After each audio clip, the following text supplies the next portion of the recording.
Hi hello ನಮಸ್ಕಾರ friends, welcome back to my YouTube channel. ನಾನಿವತ್ತಿನ ವಿಡಿಯೋದಲ್ಲಿ ಚಾಕೋಬಾರ್ ಐಸ್ ಕ್ರೀಮ್ನ ಮನೆಯಲ್ಲೇ ಹೇಗೆ ಸುಲಭವಾಗಿ ಮಾಡ್ಕೋಬಹುದು ಅಂತ ತೋರಿಸ್ಕೊಡ್ತಾ ಇದ್ದೀನಿ. ಇದನ್ನು ಮಾಡೋದಕ್ಕೆ ತುಂಬಾ ಸುಲಭ, ತಿನ್ನೋದಕ್ಕಂತೂ ತುಂಬಾ ಟೇಸ್ಟಿಯಾಗಿರುತ್ತೆ. ಹಾಗಾದರೆ ಇನ್ಯಾಕೆ ತಡ, ಈ ಚಾಕೋಬಾರ್ ಐಸ್ ಕ್ರೀಮ್ ಮಾಡುವ ವಿಧಾನ ತೋರಿಸ್ಕೊಡ್ತೀನಿ ಬನ್ನಿ.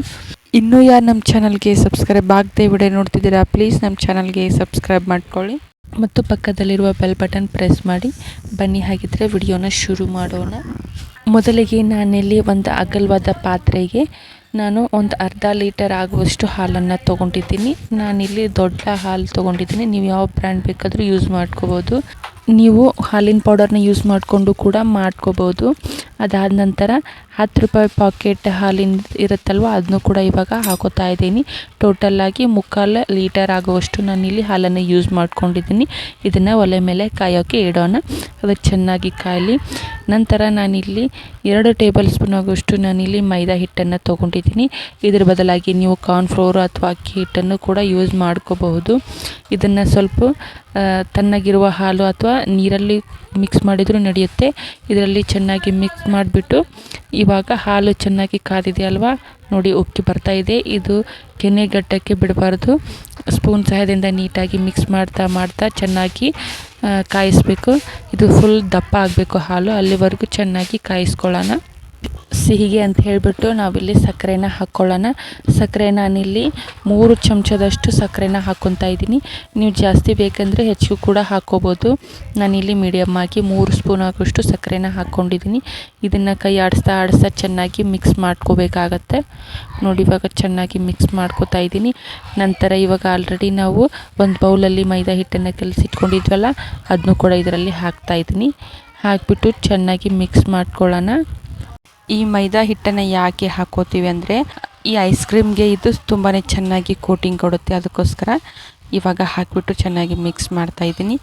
ನಂತರ ನಾವಿಲ್ಲಿ ಅದೇ ಬೌಲಲ್ಲಿ 1 ಸ್ಪೂನ್ ಆಗೋಷ್ಟು ಹಾಲಿನ ಪೌಡರ್ನ ತೊಗೊಂಡಿದ್ದೀನಿ. ಹಾಲಿನ ಪೌಡರ್ನು ಕೂಡ ಚೆನ್ನಾಗಿ ಕೋಟಿಂಗ್ ಕೊಡುತ್ತೆ ಮತ್ತು ಹಾಲು ಚೆನ್ನಾಗಿ ದಪ್ಪಾಗುತ್ತೆ. ಅದಕ್ಕೋಸ್ಕರ ನಾನಿಲ್ಲಿ ಯೂಸ್ ಮಾಡ್ಕೊಂಡಿದ್ದೀನಿ.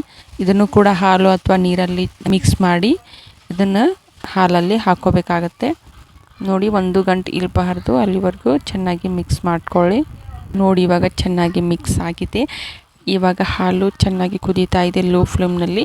ಇವಾಗ ಇದರಲ್ಲಿ ಸೇರಿಸ್ಕೊಂಡು ಇನ್ನೂ ಕೂಡ ಚೆನ್ನಾಗಿ ಮಿಕ್ಸ್ ಮಾಡ್ಕೋಬೇಕಾಗತ್ತೆ. ಇದು 50% ಆಗುವಷ್ಟು ಕುದಿಸ್ಕೋಬೇಕು. 50% ಕುದಿಸುವಷ್ಟು ಯಾರಿಗೂ ಪೇಷನ್ಸ್ ಇರಲ್ಲಲ್ವ, ಅದಕ್ಕೋಸ್ಕರ ನಾನಿಲ್ಲಿ ಮಿನಿಮಮ್ ಅಂದರೂ 30% ಆದರೂ ಹಾಲು ಕಡಿಮೆ ಆಗಿರಬೇಕು. ನಂದಿಲ್ಲಿ 30% ಕಡಿಮೆ ಆಗಿದೆ.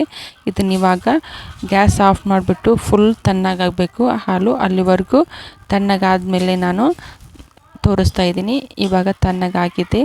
ಇದಕ್ಕೆ ಇವಾಗ ಐಸ್ ಕ್ರೀಮ್ನ ಮಾಡ್ಕೊಳ್ಳೋಣ. ಐಸ್ ಕ್ರೀಮ್ಗೆ ಅಂತ ಹೇಳಿಬಿಟ್ಟು ನಾನಿಲ್ಲಿ ನಾವು ಟೀ ಲೋಟ ಇರುತ್ತಲ್ವ ಅಥವಾ ಕಾಫಿ ಲೋಟ, ಅದನ್ನು ಯೂಸ್ ಮಾಡಿಕೊಂಡು ಮಾಡ್ತಾಯಿದ್ದೀನಿ. ಈಗ ಅದರಲ್ಲೆಲ್ಲ ಹಾಕ್ಕೊತಾ ಇದ್ದೀನಿ. ನೋಡಿ, ನಿಮ್ಮ ಹತ್ರ ಇದಕ್ಕೂ ಚಿಕ್ಕದು ಅಥವಾ ಇದಕ್ಕೆ ದೊಡ್ಡದು ಕೂಡ ಇದ್ರೂ ಕೂಡ ಯೂಸ್ ಮಾಡ್ಕೋಬಹುದು. ನೋಡಿ ಇವಾಗ ಇದ್ರ ಮೇಲೆ ನಾನು ಒಂದು ಪ್ಲಾಸ್ಟಿಕ್ ಶೀಟನ್ನು ಹಾಕೋತಾ ಇದ್ದೀನಿ ಮತ್ತು ಒಂದು ರಬ್ಬಲ್ ಹಾಕೋತಾ ಇದ್ದೀನಿ. ಇದು ಪ್ಲಾಸ್ಟಿಕ್ ಶೀಟ್ ಸರಿಯಾಗಿ ನಿಲ್ಲಲ್ವಲ್ಲ, ಅದಕ್ಕೋಸ್ಕರ ನೋಡಿ ಇವಾಗ ಇದೇ ರೀತಿಯಾಗಿ 4 ಲೋಟಗಳಿಗೆ ಪ್ಲಾಸ್ಟಿಕ್ ಶೀಟ್ನ ಹಾಕೊಂಡು ಇಟ್ಕೊತೀನಿ. ಇದಕ್ಕೆ ಇವಾಗ ನಾವು ಕಡ್ಡಿ ಇಡಬೇಕಲ್ವ, ಕಡ್ಡಿ ಇಡೋದಕ್ಕೆ ನಮಗೆ ಒಂದು ಹೋಲ್ ಬೇಕಾಗುತ್ತೆ. ಅದಕ್ಕೋಸ್ಕರ ನಾವು ಒಂದು ನೈಫ್ ಅಥವಾ ಚಾಕು ಸಹಾಯದಿಂದ ಒಂದು ಹೋಲ್ ಮಾಡಿಕೊಂಡು ಈ ರೀತಿಯಾಗಿ ಕಡ್ಡಿ ಅಥವಾ ಒಂದು ಸ್ಪೂನ್ನ ಯೂಸ್ ಮಾಡಿಕೊಂಡು ಇಟ್ಕೋಬೇಕಾಗತ್ತೆ.